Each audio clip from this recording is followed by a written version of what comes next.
विविध मागण्यांसाठी जिल्हा कामगार कार्यालयावर काँग्रेसचा धडक मोर्चा। नोंदणी अभावी जे कामगार मृत्युमुखी पडले आहेत याला जबाबदार कोण? ग्रामसेवक की मुख्याधिकारी?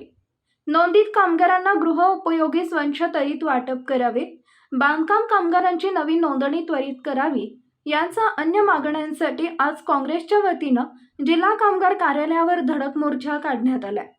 काँग्रेसचे जिल्हाध्यक्ष राहुल बोंद्रे यांच्या नेतृत्वात हा मोर्चा काढण्यात आलाय। यावेळी जिल्हा कामगार अधिकाऱ्यांना कार्यालयाबाहेर बोलावून जाब विचारण्यात आला। जिल्हा कामगार कार्यालयाबाहेर काँग्रेसच्या पदाधिकाऱ्यांनी ठिय्या दिलाय। यावेळी माजी आमदार दिलीप कुमार सानंदा, जयश्री शेळके, हर्षवर्धन सपकाळ, धीरज लिंगाडे हे उपस्थित होते। आपला विदर्भ लाईव्हसाठी देवानंद सानप, बुलढाणा।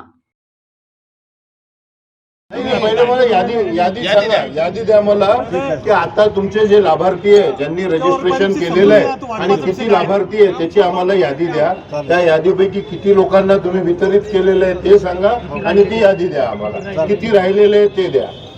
निकष काय किंमत किती आहे त्याची? एका किटची किंमत काय? पहिले विषय समजून घ्या, तो काय आहे नंतर बोला। काय बोलले? 4.5 विषय समजून घ्या पहिला पर्यंत नीट माहित नाही तुम्हाला इतके रुपये इतक्या पैशाची आहे की त्याच्यामध्ये कशा संदर्भात मोर्चा काढला तुम्ही आणि काय मागणी आहे तुमच्याकडे? लोकशाहीर अण्णाभाऊ साठे यांचा स्मृतिदिन आणि या स्मृतिदिनाच्या निमित्त बुलढाणा जिल्हा काँग्रेस कमिटीने कामगारांच्या न्याय हक्कासाठी या कामगार जिल्हा कार्यालयावर धडक आंदोलन इथं आयोजित केलेलं आहे।